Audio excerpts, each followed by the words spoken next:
8절을 한 번 더 읽겠습니다. 내가 말하기를 나는 부자라 비교하여 부족한 것이 없다 하나 네 공부하는 것과 가려는 것과 가난한 것과 눈먼 것과 벌거벗은 것을 알지 못하도다. 내가 너를 권하노니 내게서 불러온다는 금을 사서 부여하게 하고 흰옷을 사서 입고 벌거벗은 수치를 보이지 않게 하고 안약을 사서 눈에 발라 보게 하라. 아멘. 오늘 이 말씀 가지고 내가 너를 권하노니 이런 제목으로 말씀을 전하겠습니다. 부제목을 정한다면은 병든 교회에 대한 예수님의 처방이라고 부제목을 정하는 게 좋겠습니다.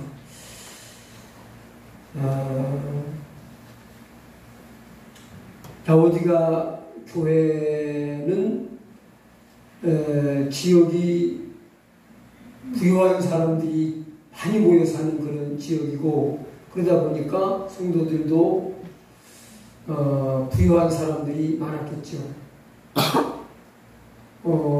이 라오디게아 교회 성도들이 자기들 스스로를 어떻게 생각하고 있습니까? 17절을 보면은 부자라. 나는 부자다. 나는 부자다.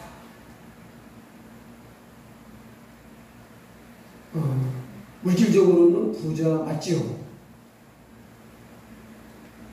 여러분들 물질의 부자만 부자가 아니에요. 진짜 부자는 물질의 부자가 아니다 하는 걸 여러분이 아셔야 돼요. 여러분 모두가 진짜 부자 되시기 바랍니다. 물질의 부자는 진짜 부자가 아니에요. 하나님 보실 때의 부자가 진짜 부자예요. 근데 라오디게아 교회는 부자라고 자만하고 전혀 부족한 것을 못 느끼고 잘났다고 하는데, 예수님이 보시니까 부자가 절대 아니라 곤고하고 가련하다고 할 만큼 가난하다는 거예요. 곤고하다는 것은 형편과 처지가 너무 딱해서 봐줄 수가 없는 걸 말하는 거예요. 그 다음에 가련한 건 뭐예요? 가엾고 불쌍한 거예요. 너무 가난해서 아주 가엾고 불쌍할 정도로, 딱해서 봐줄 수가 없을 정도로 가난한 거예요. 자기들은 몰라요. 부자라고 자랑하고 교만하고 있어요. 그런데 요한계시록 2장 9절 우리 앞에서 나눈 말씀인데, 여기 보면은 예수님에게 이제 칭찬만 들은 교회가 두 교회가 나오는데, 먼저 나왔던 교회가 어떤 교회예요? 네? 무슨 교회예요? 소모나 교회죠. 소모나 교회는 너무너무 가난하고 진짜 비참하리만큼 궁핍한 그런 교회였어요. 그런데 예수님은 뭐라고 하시냐면 반대로 말씀하세요. 너는 부유한 자다. 그러세요. 라오디게아 교회는 엄청 부자인데 참 비참할 정도로, 가엾고 불쌍할 정도로 가난하다고 그러시는데, 서머나 교회는 너무 비참할 만큼 가난하게 살아가는데 너는 부유한 자라 그러세요.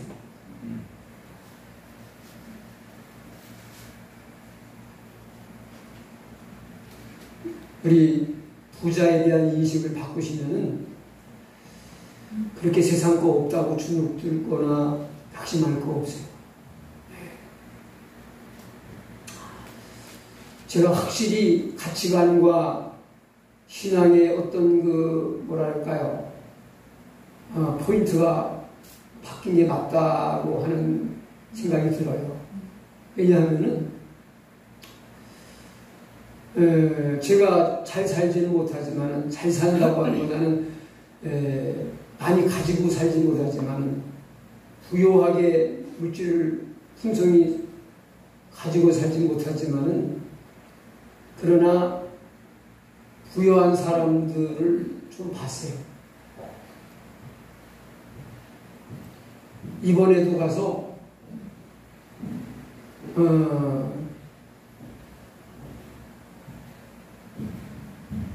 여러분들은 국내에서 더운 날씨에 고생했는데 참 이 얘기를 하는 게 참 한편으로는 미안해요. 염장 지르는 것 같아가지고 좀 미안한데, 근데 사실은 딸이 이제 효도한다고 은퇴 기념으로 어디 가고 싶냐고 이렇게 소원이라고 대고들은 물어가지고 오래전부터 계획했던 일이어서 다녀오긴 했는데 한편으로는 참 미안한 마음이 많이 있습니다. 왜냐하면 저는 여러분들과 모든 것을 공유하는 것을 즐거워해요. 근데 좋은 걸 공유하면 좋은데 좋은 것을 공유할 수가 없었기 때문에 좀 한편으로는 좀 미안하고 안타까운 그런 마음도 있습니다. 그 덕분에 진짜 부요함이 어떤 것인가를 조금 경험을 했어요. 근데 그 숙소는 정말 고급진 데를 예약을 해서 잠은 고급지게 잤는데 먹는 것까지 고급지게 먹다가는 거덜날 것 같아가지고 뭐 내가 싼 건 아니지만은 딸을 좀 돈을 아껴줘야 될 것 같고 그래가지고 이제 잠자는 장소에서는 못 먹고 저렴한 데 찾아가서 했지만은 거기서 누리고 거기 들락날락 하는 사람들 또 그 호텔 광경이나 이런 모습들을 보면은 진짜 너무 핑까번쩍하고 너무 고급지고 있는 사람들이 누리는 것을 엿볼 수가 있었어요. 그리고 제가 걸어서 부자들이 사는 동네를 둘러보니까 막 그 집이 뭐 그 차지한 그 대지와 그게 뭐 굉장해요. 근데 그게 뭐 최고 부자는 아니고 그래도 조금 있는 사람들이 모여다니는 동네를 제가 산책하면서 한번 가봤는데 그래서 부자들이 이렇게 사는구나. 그런데 저는 그게 부럽지가 않아요. 나는 언제 저런 데서 살지? 오히려 불편해. 아니 내가 뭐 부당하게 누리는 것도 아니고 그래도 무슨 불편해. 그게 꿈이 이런 데서 사는 게 소원이다. 그런 게 아니에요. 왜 그렇습니까? 부자로서 느끼는 맛. 그러니까 부자가 사는 삶이 이런 거로구나 하는 것은 제가 조금 맛을 보니까 그 맛에 빠져들 만큼 좋지는 않더라고요. 왜 그럴까요? 그보다 더한 맛을 봤기 때문에 그래요. 네? 하나님의 부요를 맛보니까 세상의 부요가 별 맛이 없어요. 네?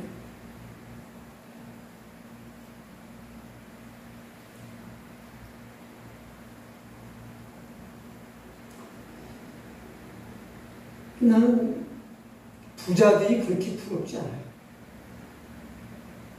나보다 아주 귀한 것을 누리는 사람들이 그렇게 되봤으면 하는 그런 간절한 바람도 없다면은 인간이기 때문에 뭐 진실이 아닐지 모르지만은 그러나 그렇게 사모되지 않아요. 주님을 사모하는 만큼의 뭐 비교도 안 돼요. 왜 그럴까요? 제가 뭐 잘 사는 사람들이 어떻게 사는지를 모르는 사람이라면 그렇게 계속 살지는 않았지만은 조금 맛은 보여주셨어요. 그 전부터도. 네. 부유한 성도들이 선교회를 조직해가지고 제가 한 달에 한 번씩 가서 설교하면서 그들이 차려주는 음식도 먹고 그들이 사는 아파트와 저택도 제가 가봤어요. 가서 예배도 드렸어요.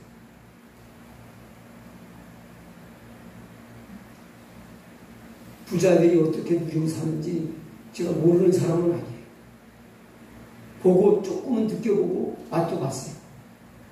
그런데 그 맛이 내 마음을 사로잡을 만큼은 강하지 않아요. 크지 않아요. 왜? 더 큰 하나님의 부요의 맛, 또 은혜의 맛, 하늘의 신령한 축복에 대한 확신과 소망이 생기니까 그게 시시한 거예요. 사도 바울 같은 분도 예수님 만나고 하늘의 보화를 발견하고 믿음 안에서 부요를 맛보고 난 다음에 부자들이 부러워해요. 안 부러워해요. 그것이 배설물처럼 분토처럼 별 가치 없는 거예요. 네. 여러분들은 어떠십니까? 여러분이 사는 게 너무 없이 사는 것 같아서 왜 저렇게 나는 못 누리나? 응? 복이 굴리신 하나님은 도대체 나한테 좀 부어주시지 않으시고 뭐하고 계시나? 그런 생각이 드십니까? 네. 물론 구체적으로도 여러 성도분들이 부족함이 없이 좀 쪼들림이 없이 풍족하게 누리기를 저는 원합니다. 또 그렇게 기도합니다. 그러나 그보다 더 중요한 것을 여러분들이 가졌다는 것을 아셔야 돼요. 아멘?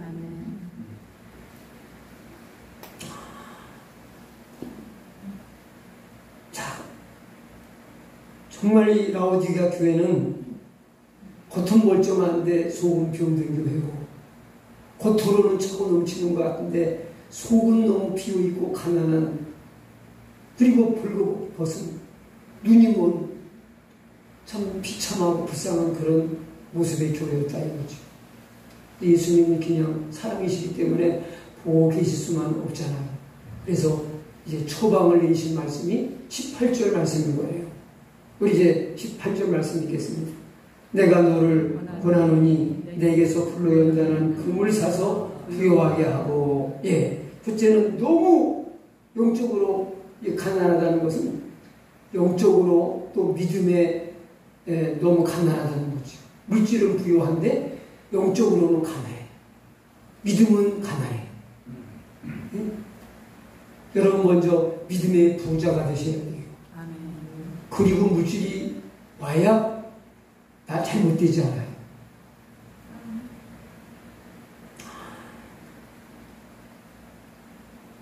너무 가난하니까 좀 부요해져라. 물질적으로 부요한 건 맞지만 라오디게아 교회는 그 지역이 모직물 제조업과 금융업이 많이 발달해서 또 상업의 도시로 물질적인 부요함이 아주 넘치는 그런 도시였습니다. 그러나 영적으로는 하나님을 똑바로 섬길 수 없을 만큼 믿음을 다 잃어가는 아주 가난뱅이, 비참할 정도로 가련하고 아주 보기 딱할 정도의 그런 가난한 교회였다. 그래서 예수님은 금을 사서 부요하게 하라. 근데 그냥 금이 아니라 어떤 금입니까? 불로 연단한 금이에요. 사실 금은 연단을 통하지 않고는 금이 안 돼요. 맞아요, 틀려요. 금은 다 뜨거운 맛을 봐서 금이 되는 거예요. 쇠가 녹아내릴 만큼 뜨거운 불을 거쳐 금이 되는 거잖아요. 연단을 통하지 않은 금은 금이 아니에요. 금과 돌이 섞여 있는 금강석일지는 몰라도 정금은 될 수가 없어요. 정금, 순금, 순도 99%, 순도 100%의 정금은 반드시 연단의 과정을 거치게 됩니다. 우리의 믿음도 정금 같은 순결한 믿음이 되려면, 정말 부요하다고 주님이 여기실 그런 믿음이 되려면 연단의 과정을 거쳐야 되거든요. 근데 보면은 성도들 중에서도 우리는 다 그걸 원하잖아요. 평탄하게 큰 어려움 없이, 큰 곤경과 고난이 없이 그렇게 살기를 원하지만, 그렇게 살아온 사람들의 믿음이 과연 얼마나 순전할까요? 얼마나 주님을 향한 순수한 사랑과 믿음의 마음이 되어 있을까요?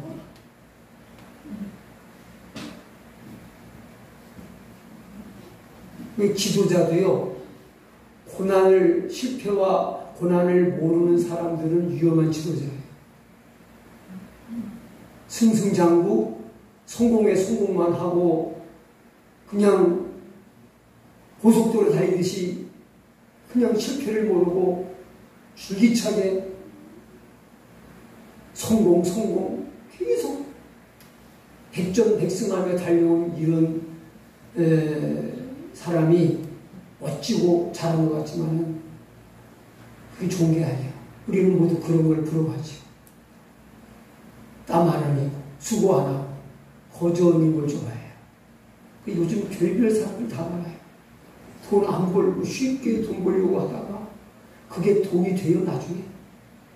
아니, 수고 안 하고 쉽게 번 돈이 그게 돈이 되냐고요.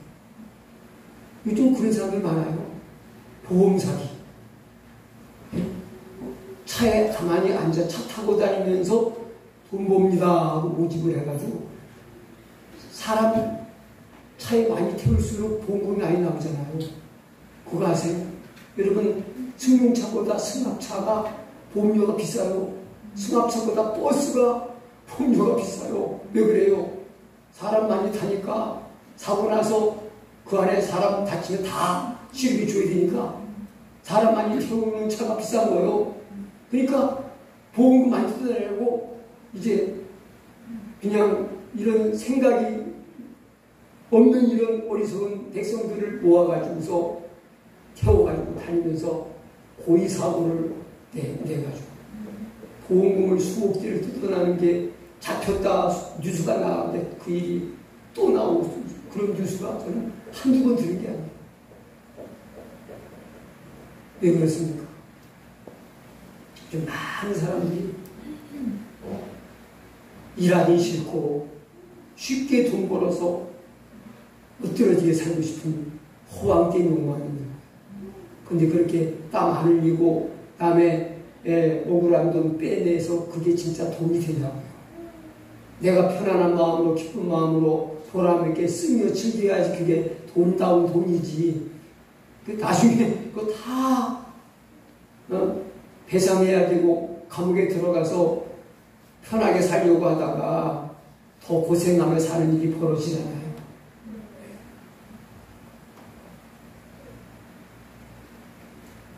서구 사회와 미국 사회가 참 그래도 기독교 신앙의 밑바탕이 있기 때문에 참 합리적이고 바른 생각을 한다는 생각이 들었어요. 소아마비 장애를 가지고 참 하나님이 은혜 주시고 길을 열어주셔가지고 미국의 한 대학의 교수가 되신 분이세요. 그것도 음악을 전공해가지고 그분이 대통령 취임식 때 우리나라에 와서 그 주의를 했다고 그러더라고요. 그 휠체어에 앉아서 주의를 하는 게 이게 어렵잖아요. 응? 딱 서가지고서 연무복 딱 입고 이렇게 딱 서야지 폼이 나지. 휠체어에 앉아가지고 이게 주의를 해가지고 이게 참 폼이 안 나잖아요. 일단. 그리고 뭐 오케스트라든 합창단이든 한 사람 한 사람 다 주시에 봐가면서 해야 되는데 휠체어는 자기가 낮아가지고 이게 쉽지가 않은 거예요. 근데도 그 주시와 뭐 이게 바이올린으로다가 이제 그걸 전공해가지고 미국의 유수한 대학의 교수가 되는 게 쉽지 않잖아요. 근데 그가 참 하나님이 인도하심으로 그 대학에 지원서를 냈는데 85대 1인가에 그 사람이 발탁된 거예요. 나중에 심사를 맡았던 그 이제 심사위원 선배 교수겠죠. 그분이 나중에 그걸 방송에서 얘기한 적이 있다고 해요. 나는 교수를 채용하는 심사를 할 때 공정하게 뭐 인종이나 또 어떤 배경이나 또 어떤 인맥을 통해서 뭐 어떤 아는 사람이나 이런 거 다 무시하고 교수로서 실력을 먼저 봤습니다. 그러나 장애를 가지고 있는 분에 대해서는 똑같은 점수일 쪽에는 그 똑같은 만약에 90점의 점수를 받았다고 할 때 장애를 가진 분은 더 높은 평가를 했습니다. 왜 그랬을까요?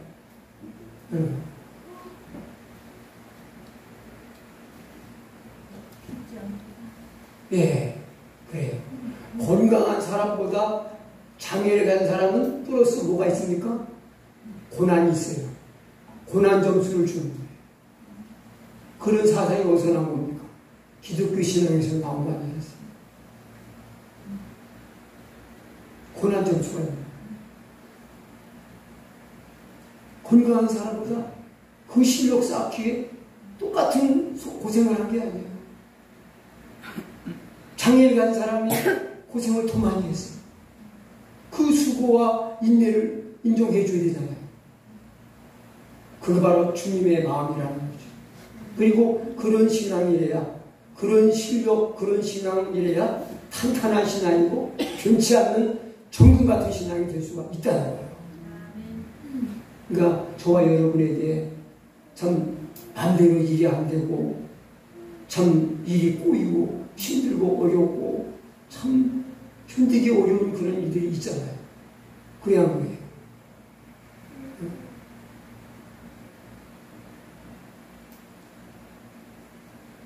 저도 넉넉한 인생을 살아온 사람이라고는 볼 수가 없지만은 야곱의 고백처럼 험난한 뭐 내 나이 100 몇 세? 100 몇 세로 돼 험난한 인생을 살아왔다고 애굽에 내려가서 바로 왕 앞에 자기를 그렇게 소개를 해요.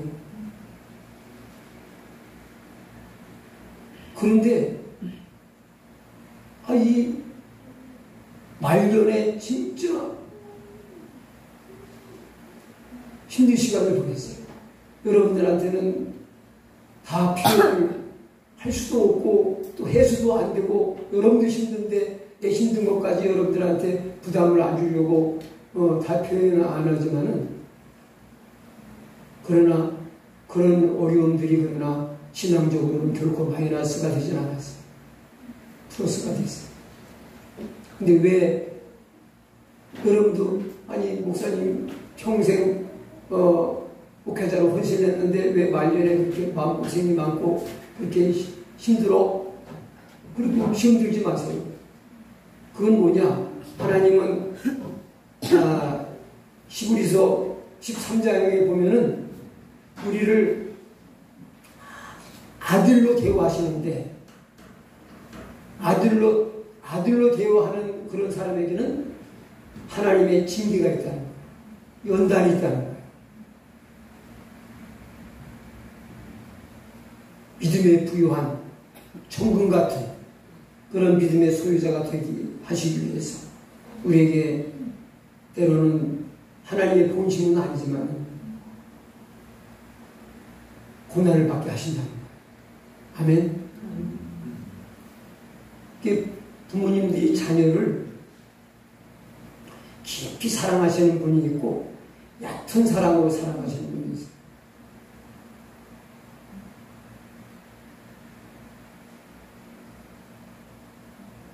그건 뭐냐면 자녀가 해야 될 일을 다 해주는 거예요. 금쪽 같은 내 새끼인가? 그런 프로가 있잖아요. 그건 제가, 근데 우리 저 딸이 개구쟁이 아들 둘 키우니까 그걸 자주 보나 봐요. 그래서 어떻게 좀 보게 됐는데, 초등학교 3학년 여자아이하고 또 밑에 동생이 또 있는데, 3학년짜리 아이, 3학년인가 4학년인가 그 정도 되세요. 다 자기 스스로 할 수 있는 그런 나이인데, 밥때 먹여주고, 양치질 시켜주고, 머리 감겨주고, 머리 빗겨서 내주고, 다 해요. 학교도 데려다 주고 와요.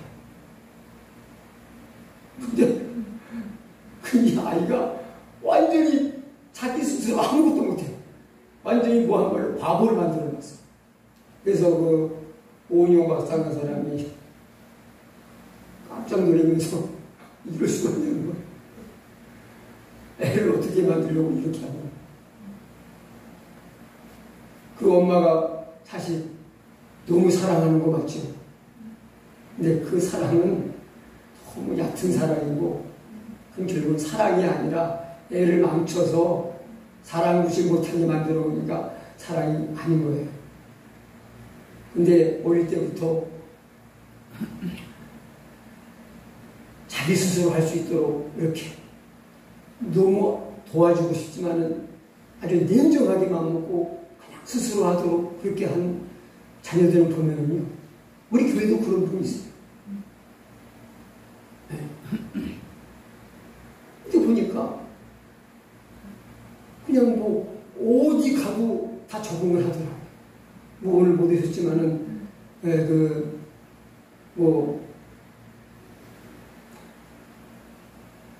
나는 강 권사님 그 큰딸 하윤이를 아주 어릴 때부터 아주 유치원을 보내기도 어릴 만큼 아주 어릴 때부터 봤잖아요.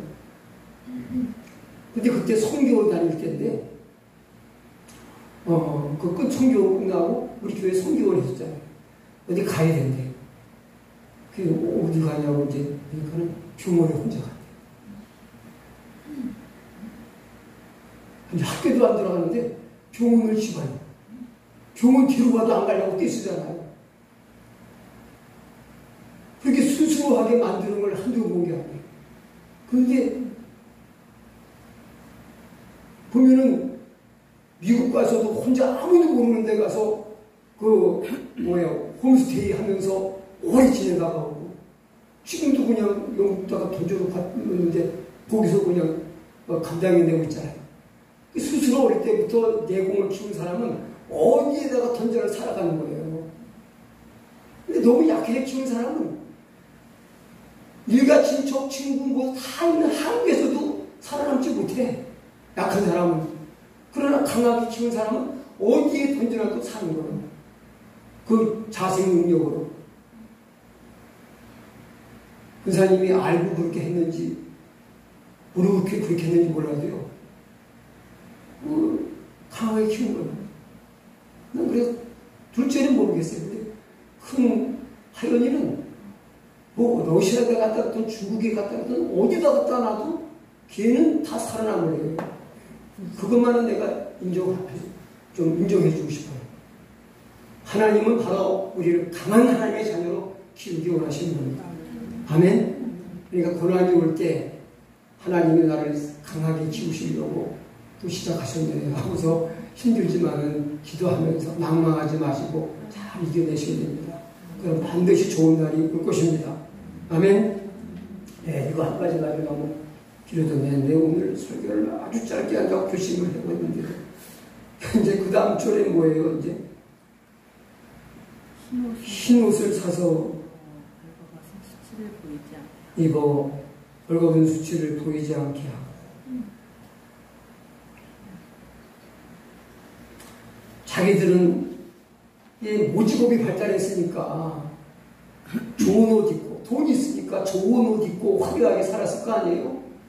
근데 겉사람은 입었는데 속은 벗었어. 겉사람은 벗었어.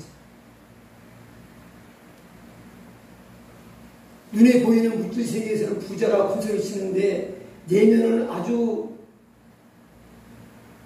먹지 못해 삐쩍 마르고 굶어 죽을 정도로 다 가난해요. 다 반대예요.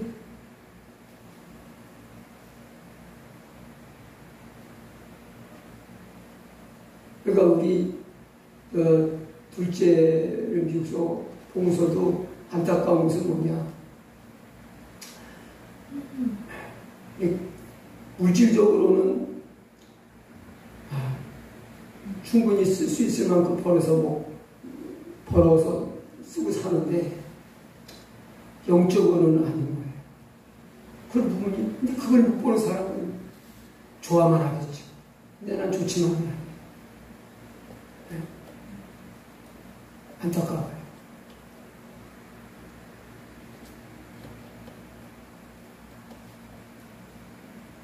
부모님들이 뭐 돈 잘 벌고 높은 자리 출세하고 형통하면은 그것만이 자랑거리를 생각해요. 정말 더 중요한 건 영원히 주님 보실 때에 부요하고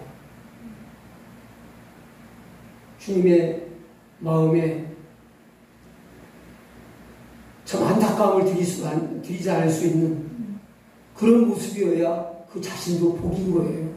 그런 모습이 없고 주님이 안타까워 하실 만큼 비참한 모습이라면, 내면이 그렇다면 불행한 거예요, 본인이.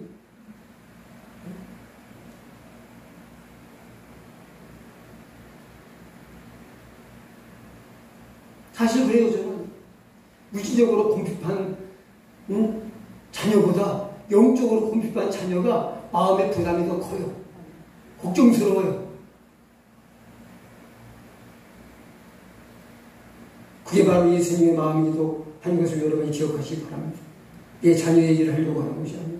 주님의 마음이 왜 그러시겠냐? 물질적으로 가난한 소문난 교회보다 물질적으로는 부자인데 영적으로 가난해서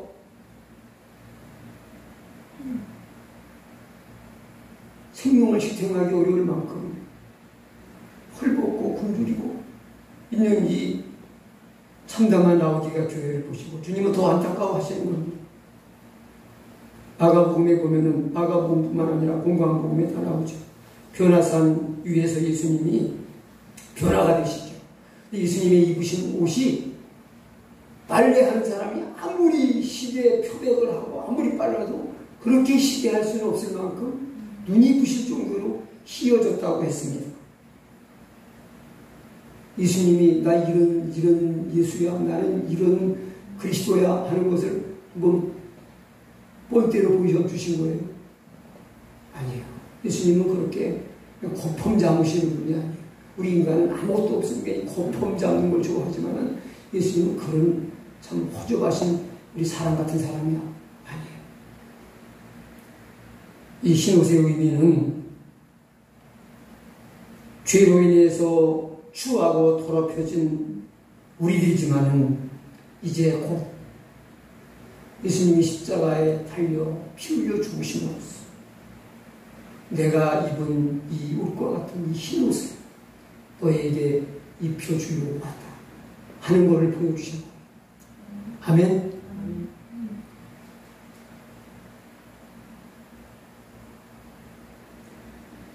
흰옷은 그냥 되지 않아요. 흰옷은 표백과 쇠탁 과정을 거쳐야 휘어지죠. 그리고 유지하기도 쉽지가 않아요. 저는 그래서 흰옷을 입으면 좀 튀고 깔끔해 보이고 좋은데 좋아를 안 해요. 왜? 입기가 힘들어. 어디 뭐 묻을까봐.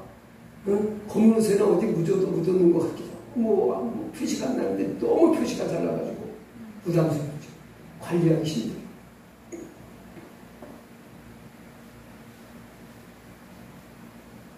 우리 마음과 영혼이 우리 몸에 아무리 희고 깨끗하고 값진 옷을 입는다고 해도 속사람 영혼이 벌거벗고 있으면 주님 앞에 설 수가 없어요. 구원이 이룰 수가 없어요.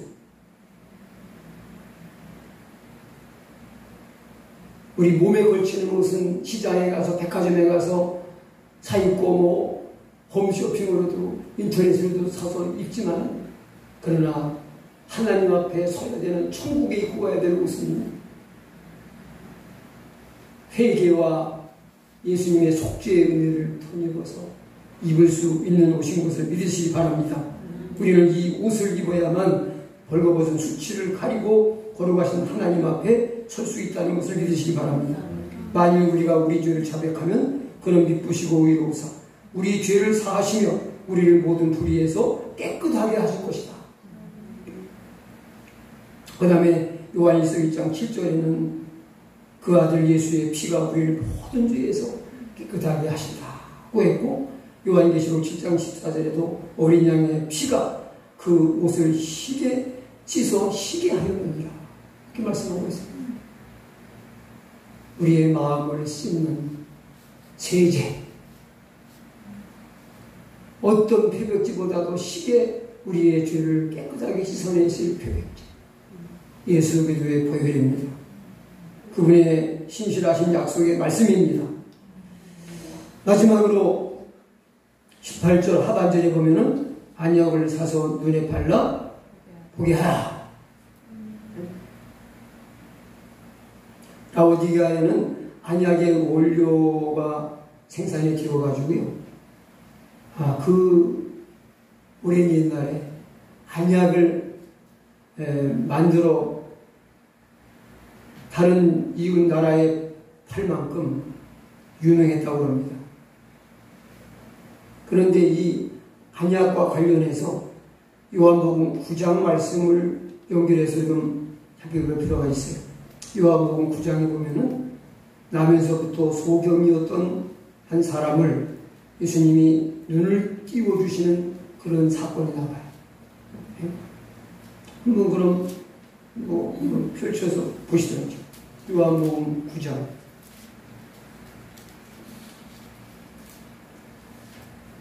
있는 게 중요하니까 찾으셨으면은 9장 소경을 고치신 사건이 나오는 1절부터 보겠습니다. 예수께서 길을 가실 날 때부터 맹인된 사람을 보신지라 제자들이 물어이르되 라비여 이 사람이 맹인으로 난 것이 누구의 죄로 인함이니까 자기니까 그의 부모니까. 예수께서 대답하시되 이 사람이나 그 부모의 죄로 인한 것이 아니라 그에게서 하나님이 하시는 일을 나타내고자 하시니라. 아멘. 읽고 같은 거 3절까지 합니다. 자, 길 가시다가 날 때부터 소경으로 태어난 이런 아주 불행한 사람을 만나셨어요. 저 소경을 보고 제자들이 예수님께 질문을 합니다. 선생님, 이 사람이 소경으로 난 것이 네 죄 때문입니까? 자기 죄 때문입니까? 부모 죄 때문입니까? 이게 유대인 신학의 그 생각을 가진 사람들의 사고방식이에요. 하나님은 인과 보응의 하나님. 그 사람이 어떤 고통과 불행을 당하면은 그 죄값으로 하나님이 그렇게 벌을 내리신 거라고 봅니다. 본인 죄가 아니면 부모 죄라고 생각했어요. 그런데 꼭 그렇습니까? 사람이 죄를 지은 대로 보상을 한다, 하나님이 그대로 다 갚으신다면은 살아남을 사람이 별로 없고요. 저 북한의 김일성 그 3대는 벌써 지옥 갔어야 돼요. 러시아의 푸틴은 벌써 심판을 받았어요. 오늘 자문서 말씀을 새벽기도에 아침에 읽으니까는 사람이 지은 죄에 대해서 자문서에 보니까 죄를 짓고도 보험이 글망 임하지 아니하므로 죄를 짓는 것을 두려워하지 않는다 그랬어요. 하나님은 죄 짓는데 죄 짓는 것에 대해서 즉각 그 벌을 내리시고 심판하고 그러시는 분이 아니에요. 그렇다고 하나님을 얕보면 안 돼요. 무시하면 안 돼요. 참았다가 때리는 내가 무서워도 그래야 그래요. 오래 참고 묵묵히 보시다가 분노가 폭발해서 때리면은요 그 매를 멈출 수가 없어요. 그러니까 무시하고 얕보면 안 돼요. 하나님은 살아계십니다. 그러나 그분은 살아계십니다. 우리를 끝까지 사랑하시는 분이십니다. 자, 근데 이 소경을 참 사람들이 이상해요. 아니 고쳐줄 생각을 해야지, 도와줄 생각을 해야지. 그럼 누구 죄 때문에 그런 걸 알아서 뭐해? 그래야 그래요. 누가 부자 됐대. 그거 어떻게 돈 벌었대? 쓸데없는 일에 우리는 궁금한 게 많아요. 궁금할 때마다 500원 냈으면 아마 빚이 많이 생겼을 거예요.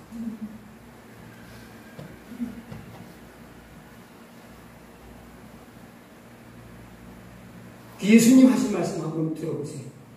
응? 뭐라고 그러세요? 이 사람이나 그 부모의 죄로 인한 것이 아니라 우리에게서 하나님이 하시는 일을 나타내고자 하십니다. 예. 제자들의 사고방식과 신학적인 사상과는 전혀 다른 말씀하세요. 유대인들은 상상도 못할 말씀하십니다. 분명히 행한 대로 갚으시는 죄값을 치르게 하시는 하나님으로 저들은 아주 철저하게 알고 있는데 이 사람이나 그 부모가 죄를 범한 것이 아니라 그에게서 하나님의 하시는 일을 나타내고자 하십니다. 자, 이 말씀하신 것이 사실인지 이제 제가 설명을 하겠습니다. 그런데 예수님이 이제 소경을 고치시는 일을 하시죠. 근데 어떤 방법으로 고치세요? 예. 흙에다가 침을 뱉어서 그 침으로 흙을 이겨서 눈에 발라줘요. 그게 안약이에요. 좀 우리 상식으로 좀 지적을 하는 방법 중에서 최고로 지적을 하는 방법을 주님이 쓰셨죠. 아니 꼭 그렇게 하시면 되는 겁니까? 누가 봐도 참 이상해요. 소경을 너무 사람 취급 안 하시는 것 같기도 하고, 아니 이거를 오늘날 우리가 사람끼리 이런 행동을 한다면요, 이걸 인격 모독한 인권 유린이다 해가지고서 엄청 욕할 거예요. 이런 게 영상에 나들면은 댓글이 엄청 올라올 거예요. 나쁜 놈이라고, 인권을 유린한 아주 그냥 나쁜 사람이라고 할 거예요. 사람들이 별로 그거를 그 모습 보면서 깨닫는 사람도 혹 있을지 모르지만 대개는 아니 예수님 지금 뭐 하시는 거지? 아니 소경이라고 자기 침을 발라줄 수가 있어? 그것도 흙에 이겨다가 아마 그 좋은 마음으로 보진 않았을 거예요. 뭐 해도 너무 하시는 거 아니에요? 왜 그러시는 거야? 이유가 뭐야? 이해 못할 방법을 예수님은 사용하세요. 이껏 안 보이는 눈을 더 안 보이라고 여기다가 흙을 발라놓으면 침을 섞어 이기는 흙을 바르면 안 보이는 눈이 더 안 보이잖아요. 그 자리에서 뜨게 하면 얼마나 좋아요. 실로암 못에 가서 씻으라고 해요. 근데 이 소경은 이유 없이 묻지도 따지도 않고 실로암 못으로 가서 씻고 눈을 떠서 돌아오게 돼요. 여기서 주님이 주신 메시지가 뭐냐면, 네, 소경의 순종이 참 귀하죠. 근데 예수님이 하시고자 하신 말씀은 사람을 하나님이 뭘로 지으셨어요? 흙으로. 흙을 빚으시려면 거기 수분이 들어가겠어요? 안 들어가겠어요? 네? 흙을 그를 빚어 사람의 형상을 육신의 형상을 만들어서 생기 불어넣어 지었잖아요. 이거는 뭐냐?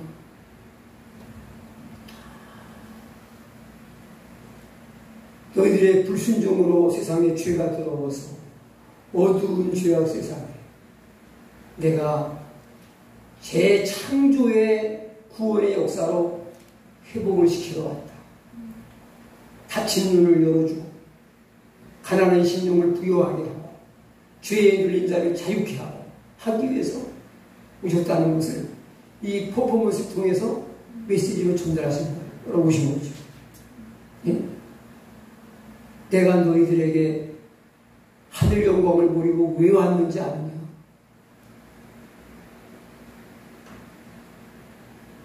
새 생명의 재창조의 역사를 하기 위해서 왔다는 거예요. 재창조. 구원의 역사는 재창조의 역사입니다.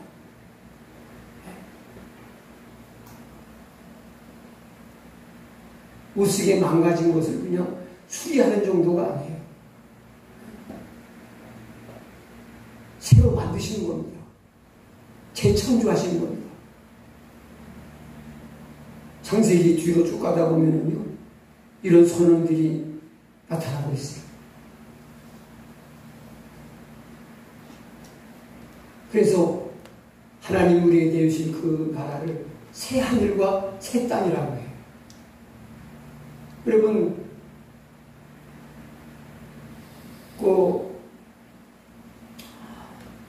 애프터 서비스 센터에 가서, 애프터 서비스 센터에 가가지고 수리해가지고 온 것을 새 거 사왔다고 해요. 네? 우리는 그냥 고장난 거 고치는 정도가 아니에요. 예수님은 새 생명의 재창조, 하나님 형상 회복의 재창조, 새 모습을 만드시려고 오셨다는 거예요. 연세가 많으신 분일수록 희망을 가지시기 바랍니다. 아직 몸이 유통기한이 아직 많이 남아가지고 싱싱하고 세 보이는 분은 별로 복음이 아니시겠지만, 저 같은 분들, 저보다 연세가 있으면 권사님 같은 분들은 이게 얼마나 큰 희망입니까? 지금 이제 다 뭐하지만 지금 유통기한이 다 돼가지고 이제 막 망가져가잖아요. 예? 우리 권사님 긍정을 하셔. 나는 망가져가는 거를 경험을 하고 있는데, 근데 지금 그냥 수리해서 대충 고쳐 쓰는 게 아니라 색을 만드시겠다는 거예요. 몸이 무겁고 힘들고 어려울 때마다 나를 새 것으로 만드세요. 온전하게 새롭게 하시라. 주님 오심을 고대하면서 인내로서 믿음의 경주를 끝까지 경주하시는 여러분 다 되시기를 주의 이름으로 축원합니다. 우리 이제 기도하겠습니다. 하나님 아버지 감사합니다. 오늘 저희들에게 또 귀한 말씀으로 우리를 돌아보고 또 말씀으로 새롭게 해주심을 감사합니다. 하나님, 우리가 물질적으로 넉넉하지 못하고 쪼들리고 갓난한 삶을 살지라도 세상만 바라보고 세상적인 가치로서 아버지 하나님 낙망하거나 슬퍼하거나 이제 괴로워하기보다는 이제 우리가 믿음에 부여하지 못함을 또 안타까워하고 영적으로 또 신앙적으로 부여하기를 사모하며 이제 영육 간의 부여함을 사모하고 하나님께 은혜로 구할 수 있는 우리 모두가 될 수 있도록 축복해 주옵소서. 우리 영혼이 예수 믿음을 통해서 입혀주시는 이제 의의 심화포 옷을 입게 해주셔서 희고 깨끗한 의의 흰 옷을 입게 해주시고 우리의 영안이 열려서 아버지 하나님 하나님의 세계를 바라볼 수 있게 해주심으로 정말 무엇이 귀한 것인가를 깨달아 알 수 있게 해주옵소서. 땅에서 아무리 귀하고 값진 것이라도 하나님이 주시는 하늘의 영원하고 신령한 것보다는 결코 귀할 수 없는 것을 우리가 잘 압니다. 하나님이 주신 하늘의 보화, 하늘의 신령한 축복을 땅의 축복보다 더 많이 사모하는 우리 모두가 되게 해 주옵소서. 땅의 부자가 아니라 하늘의 부자가 되게 해주시고 이 땅에서 화려하고 좋은 옷을 입기보다는 아버지 하나님 의의 흰 치마옷을 입을 수 있는 믿음의 사람들이 다 되어지도록 우리 모두를 축복해 주옵소서. 우리 구주 예수님의 귀하신 이름으로 간절히 기도합나이다. 아멘. 우리 찬양 드리겠습니다. 805번 찬양하겠습니다.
기도하겠습니다. 지금 우리가 사는 이 시대는 어느 시대보다도 믿음을 바로 지키기가 어려운 시대입니다. 이렇게 제가 말년을 살면서 은퇴를 준비하면서 보니까 참 세상이 많이 변했다. 좋게 변했으면 좋겠는데 너무 불신앙적으로 악하게 변했다는 것을 절실하게 느낄 수가 있습니다.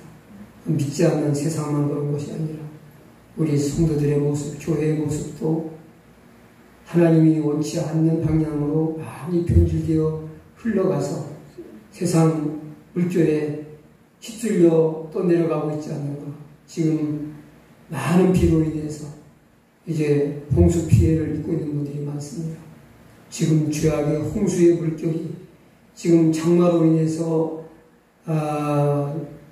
흙탕물이 무섭게 밀려 내려오는 것 이상으로 지금 이 죄악의 쇠파가 너무 거세게 우리를 몰아가고 있습니다.